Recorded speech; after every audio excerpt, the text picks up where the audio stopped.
Welcome to another episode of Real with Ryan. This is the third episode of the functional cooking series, and I'm gonna be making my fried chicken. This is the one recipe that I am most proud of, and it's still a work in progress, but this is the recipe I am planning on winning a fried chicken competition with. So I think you're gonna enjoy it. There's gonna be a few more tips about how I make that grocery shop we did several weeks ago last a full 2 weeks. I'm gonna try my hand at making some zucchini fritters. This will be the first time, so let's see how this goes. So I shredded the zucchini, and now I'm going to wrap them up in this towel and get rid of all the excess juice. Then I'm gonna add some flour and seasoning and some egg and mix to that, and hopefully they'll make little patties. They're a bit sticky, so nice.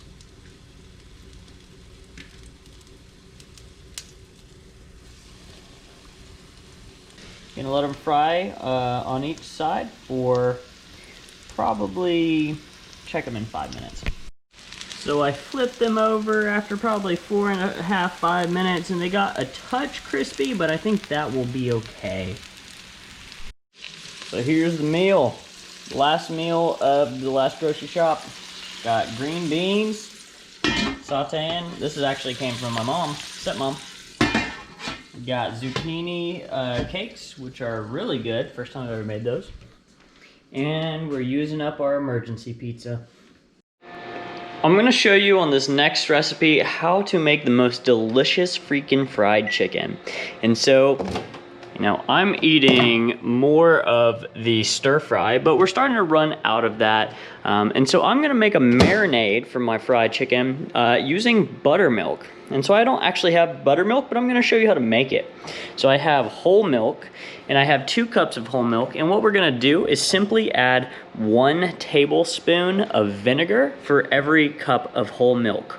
So I'm gonna add 2 tablespoons of vinegar to this, and then I'm gonna stir it up and let it sit for 10 to 15 minutes, and that's gonna actually create buttermilk. And then I'll show you what goes into the rest of the marinade for these chicken.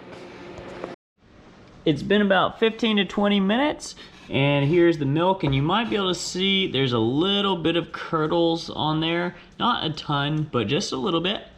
And that is buttermilk. So we put all the chickens in the bag. Luckily, that whole pack of chicken fit in there. I didn't do anything. I just put them straight into this bag. If you don't like the skin, you can take the skin off. If you want less skin or less fat, you can cut that off. But I don't mind all of it, so I just threw it straight in here. And we're gonna add this 2 cups of buttermilk. And then the 2 big things is buttermilk and then hot sauce. I use Frank's. If you only have buttermilk and hot sauce, it will be fine.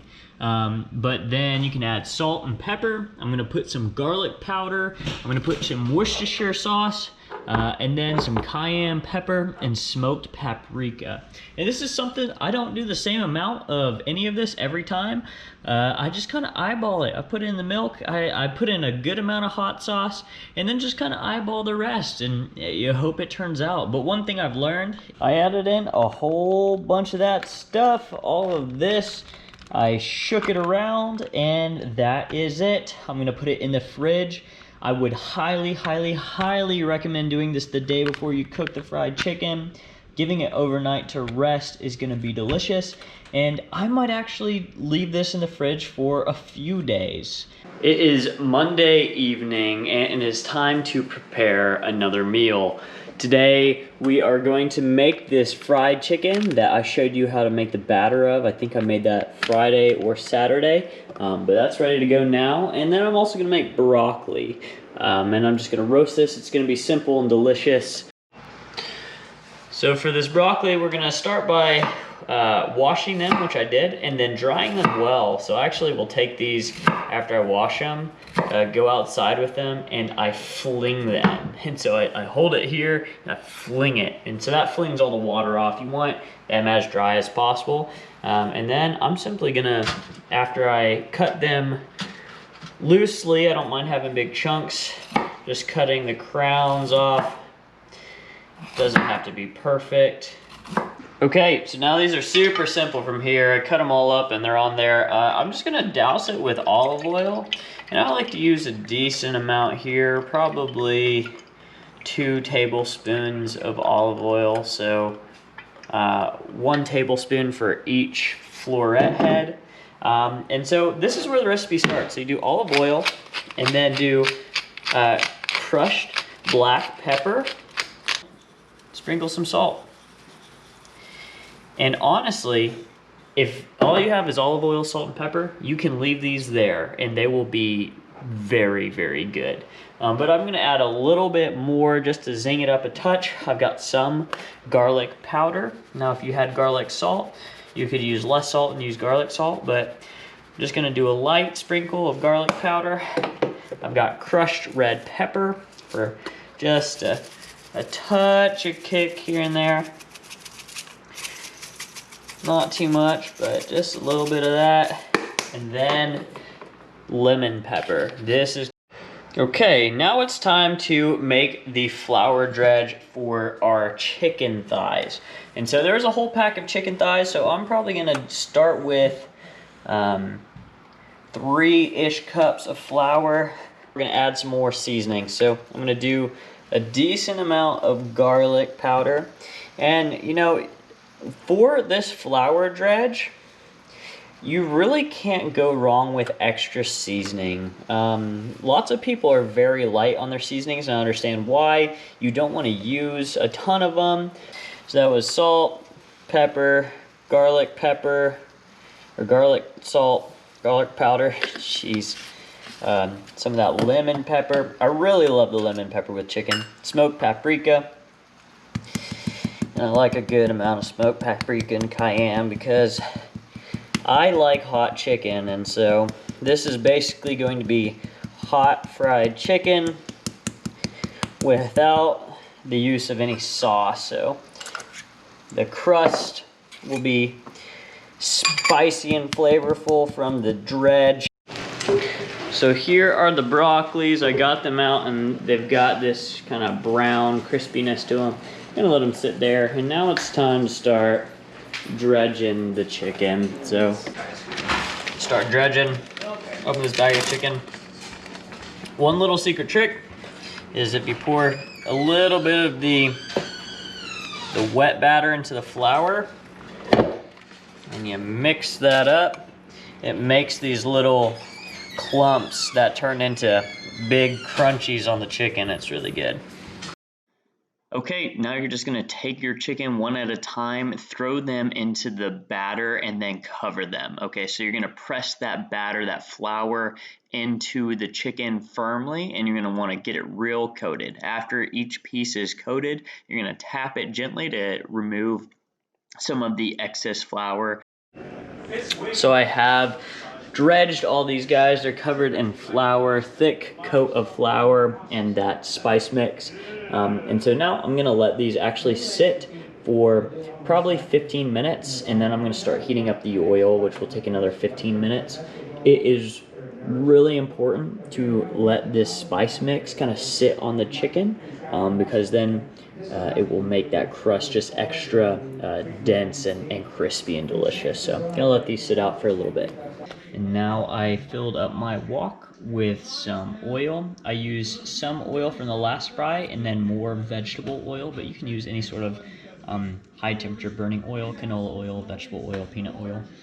And yeah, so we're gonna let this heat up to 350-ish degrees. Definitely recommend a little thermometer. And then we're gonna start frying them. So I did the first 4, and here's what they look like. So I got them out, and then I put them on this paper towel, sprinkled a little bit of sea salt directly on them, and I took their temperatures. These 3 were good. This one, there was one that was really fat, and the crust looks good, but I had to throw it in the oven for probably 5 minutes to finish cooking. So I'm gonna cook 4 more, and then the last batch of 4. Here we are, the final product, some crispy chickies.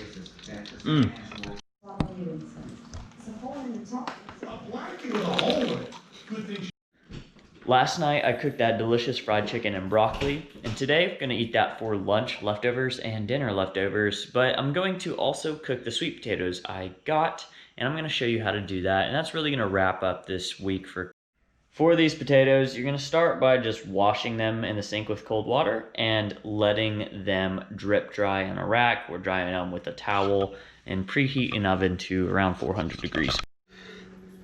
So after these sweet potatoes have been washed and they've drip dried, they're pretty dry, I'm just gonna pierce them with a fork. I do a few stabs on each side. So after you've pierced the potatoes, you can just slide them in the oven like this, but you can also do some extra stuff to make them tasty. So I got this little dish, filled it up a little bit with olive oil, and I put salt, pepper, cinnamon, and a dash of sugar in there, and I'm gonna brush them on these sweet potatoes. But you can also just do olive oil alone on them, it'll be good. You can do olive oil and salt only, olive oil, salt, pepper, and garlic powder if you like that. Or you can just do olive oil, sugar, and cinnamon if you want it to be kind of sweeter. But yeah, I tried this for the first time. I'm gonna brush it over and then pop them in the oven for about 55 minutes. After about 55 minutes in the oven, you take them out, you poke them with a fork and make sure they're soft. These are the finished sweet potatoes. They're delicious, they keep well. I like to eat the skins, but no one else does. But anyways, thank you for tuning in to this episode of Real with Ryan. Checking out all the different food that we ate throughout the week and checking out some of those recipes. If you enjoyed and found that information inspiring or informative, let me know in the comments below. If you want to see more individual recipes, let me know that too.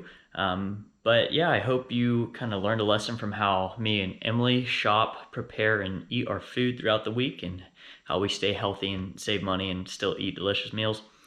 But yeah, thanks for checking it out, and thanks for keeping it real with Ryan.